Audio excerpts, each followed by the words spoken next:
Well, I just got out of Spider-Man: No Way Home, and well, what do you say to a movie like that? I okay, so like there. Okay, so in order to understand this movie, you basically need to understand like a bunch of other movies. So like Sony made an animated film called Spider-Man Into the Spider-Verse a while back. It was a really critically acclaimed film. Everybody loved it, including me. I thought it was great.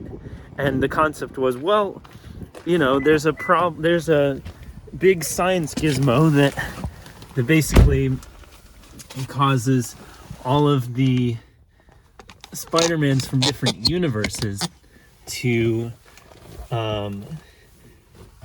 collide into one universe. And this, I mean, without spoiling too much, right? This is basically the same idea. So it's like this time they're bringing in a bunch of villains from a bunch of different Spider-Man movies that have already happened. Basically, every single Spider-Man movie that they've been making for the past like 20 years, a lot of those villains are all coming in and terrorizing the Spider-Man that they made in like the Marvel movies. So so it's a wild ride, and like a lot of stuff happens. I don't know, I found it like kind of I found it kind of sad. Like, it was a sad movie. They're basically turning a page in like the Spider-Man story and resetting it to the point where like the big twist that they revealed that in Spider-Man Far From Home is just kind of undone in this movie. So like I went into this, I don't know what I thought was going to happen in this movie exactly. I mean, I go into Spider-Man movies expecting like some campy fun, and indeed some fun was had. Like, there was some great action, there were some nice effects. All these characters coming back was a nice fan servicey moment, getting to see and hear from a lot of the greats, and bringing back all the old actors who played them too, like flipping, I don't know what exactly the guy who plays Dr. Octopus what was up to in the intervening years, but like, yeah, I mean, he came back for this movie. Guy who played the Green Goblin came back for this movie. Okay, Willem Dafoe, I know that guy.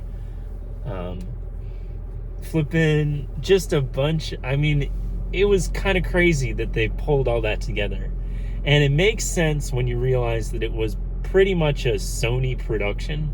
Like, at the end it said Sony owns the copyright for legal purposes of this movie. I'm like, okay, so like it's Marvel Spider-Man, but like it's a Sony Spider-Man movie, right? And it has Marvel characters in it and stuff. So like, cool.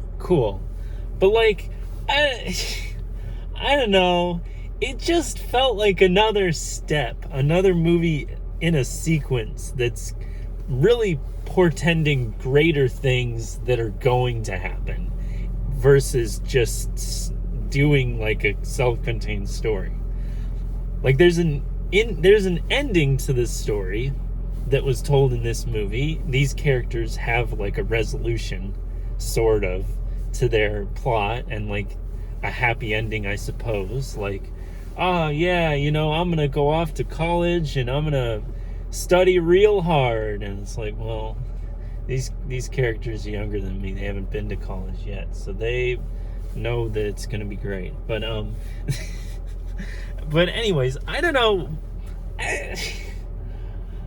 Like, as much as I liked just kind of the big dumb superhero movie stuff, I really don't like the last Stephen Moffat episode of Doctor Who vibe that it's got going on. So let me explain. The last episode of Doctor Who that Stephen Moffat wrote, he was the showrunner before the current showrunner. And truthfully, the whole season that he did was like this. The fans knew that he was going to have the Doctor regenerate somewhere in his season. There was going to be a new Doctor. And he just kept teasing it over and over and over again. The trailers for new episodes would come out, and it would look like the Doctor was regenerating, like over and over and over again. And eventually I got sick of it. The last episode he did, like, the whole of it takes place while the Doctor's literally stopping himself from regenerating. And I just was like, get it over with, guys. Just do it. Stop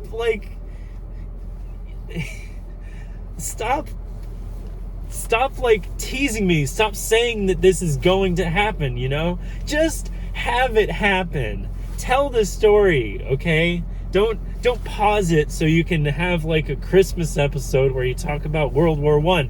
I don't care about that. And so this was kind of the same thing. I was like, okay, Spider-Man, your movie is setting up a bunch of other movies that are going to happen after this. Like, but what's the fundamental, like, story beat of this movie? What is this movie doing with Spider-Man? Like, what? You know what I mean? Like, I wanted a more focused story. Like, the problem... Okay, so, like, they mentioned one of the villains in the movie mentions offhand, like, oh, yeah, this guy fought, a crazy dude in a rhinoceros suit or whatever. And that movie was like a symbol of, like, the problem with, like, the Spider-Man movies. They got too many villains, and then they couldn't focus on any one character. They couldn't even focus enough on Spider-Man because they had to, like, set up all these villains. And in this movie, all these villains show up, and yeah, there's, like, there's not just the too many villains from, like, one movie in the old Spider-Man movies. There's, like, too many characters. There's too much going on. And there is an emotional core to this movie. There is, like, an important thing that happens in it. The thing that you've been expecting to happen basically the whole time this Spider-Man series, the new one, has been going on, because it's like, well, Spider-Man's backstory is that, like, somebody dies, you know, in his life, and tells him with great power comes great responsibility. And so it's like, well, you know, that's got to happen in this movie because it's probably the last one for a while. But, like, I don't know. I'm sick of these Marvel movies setting a bunch of other stuff up. So, like, WandaVision, right? Great series. I loved it. And then at the end, they're, like, setting up what's going to happen next for her character or whatever. Like, they're teasing what's going to happen next. Or, like, I don't know, any of the other recent shows that have come out. I haven't seen all of them. Like Loki, right? Loki, fantastic series. I loved it. And then at the end, it's like, well, this is the new paradigm. Like, this is multiverse stuff that's going to happen. TVA, you know, whatever. And I'm like, could you just tell this story and give us a good ending to it? I don't know. So I didn't like the ending. I was laughing for most of this. It's a Spider-Man movie. It's got some nice jokes in it, you know. Good humor. I like that. The effects were really good. Like, bringing back so many villains, they really did the effects on them well. Their powers look cool and all that. So that's good. And I don't know. I I would say if you want to be like still caught up to the Marvel movies. Okay, let me tell you another one. Immortals, right? Came out on Disney Plus. I caught it on streaming because I wasn't going to go out in the theater and see that. I think I missed the trailers, so I wasn't that intrigued. Oh, let me tell you about the trailers I saw in front of this. I saw some good ones. What was it? There's okay, so there's like so there's this movie that's coming out about like a writer uh, who like is doing promotions for her book about like a lost city of gold or something, right? And then like she gets kidnapped by Daniel Radcliffe, and like, you know, she has to solve the actual mystery of the actual lost city. So that was a funny trailer. That was interesting. I don't know what it's called. There's a movie coming out, the Uncharted movie, based on the video game series. I've seen that one like a million times, the trailer for it, and I'm like, yeah, this looks fine. I haven't played any of the Uncharted games, so I've probably missed the movie. It's not animated or anything, so. But that has the same actor in it that plays Spider-Man in this one. I'm gonna get it. I'm either gonna get his name wrong or I'm not gonna remember it.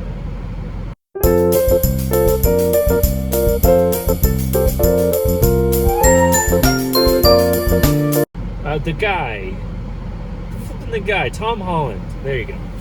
Yeah, so Tom Holland is gonna be in Uncharted next. So it's like, okay, cool. What else did I see a trailer for? There was something really good that I hadn't seen before. Okay, so another one that I've seen a bunch, the new Batman movie. There's a trailer for that. It looks all right, I guess. Basically, it's like, oh, you know, there's Catwoman and the Riddler in this one, and I could get behind Catwoman and the Riddler. I saw the Harley Quinn Harley Quinn animated show on HBO. That one had the Riddler in it, sort of, but in this one, he's like the main villain. So that's cool. And I can't wait to. I'll probably see that. I would like to see that.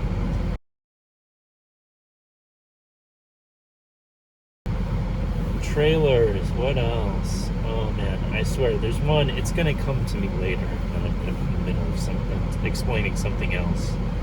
But like, I don't know. So Marvel movies have like end credit stingers, right? The first one that this one had, it was like a standard Marvel credit stinger. It's like one scene, and like, yeah, okay, cool, you know, you just got like a novelty character interaction. It's kind of funny. And then after the second one was like just a trailer for the next Marvel movie that's coming out, the Doctor Strange one. And I don't know, it felt weird because they keep those stingers just like one scene, and they say like Doctor Strange will return 2022 or whatever. But like this was like they just found the footage, like they spliced in the footage of like a trailer for the Doctor Strange movie. And I'm like, I don't get why this is like this. Why isn't it shorter and sweeter and better? I don't know. But like, I guess I'm glad that Sony and Marvel, you know, worked together and made another one of these movies. Like, I like Doctor Strange as a character, I suppose, and it's cool to see him again. And I suppose I'll go see him in the next one. One thing that I will say for these series is they really do, like the TV series, they do make you care about the characters in them. At least for me, at least for WandaVision, I really liked that. I tried to watch Falcon and the Winter Soldier. I sort of trailed off halfway through, so I didn't find out what the end of that one was. But yeah, it was decent. I'm sure if I see those characters again, Falcon and the Winter Soldier, I'll be like, hey, cool, I'm glad to see you guys again.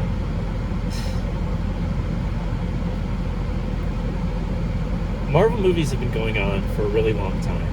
It's been, well, so from when was the first Iron Man movie? Like 2003, 2006? 2006? Yeah, so that's like at least a decade of Marvel movies. I suppose I'm just getting fatigued of it. I mean, I'll probably come back and watch some more of those Marvel movies, but I just don't know that they really...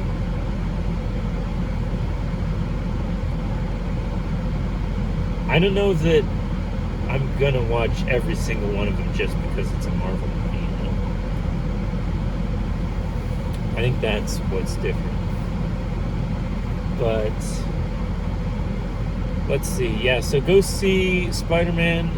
If you want to find out what happens to Spider-Man, if you want to be up to date on your lore for where these characters are, so that the next time they show up in something else, you remember and you know what's going on.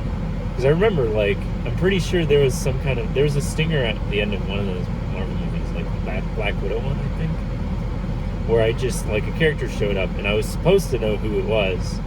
I had no clue because I had kind of tuned out Marvel for a bit. So, like, if you want to keep up to date, go watch this movie, I suppose. If you liked the villains in the old Spider-Man movies, you can see them come alive on the screen again. But if you just want, like, some good, like, a decent Marvel movie, I mean, Eternals is on Netflix. Go watch that. That's pretty nice. I liked it. Okay. Decent special effects, and there's not nearly as bad of a problem with it, like teasing other stuff. It's like, so, yeah, other than that.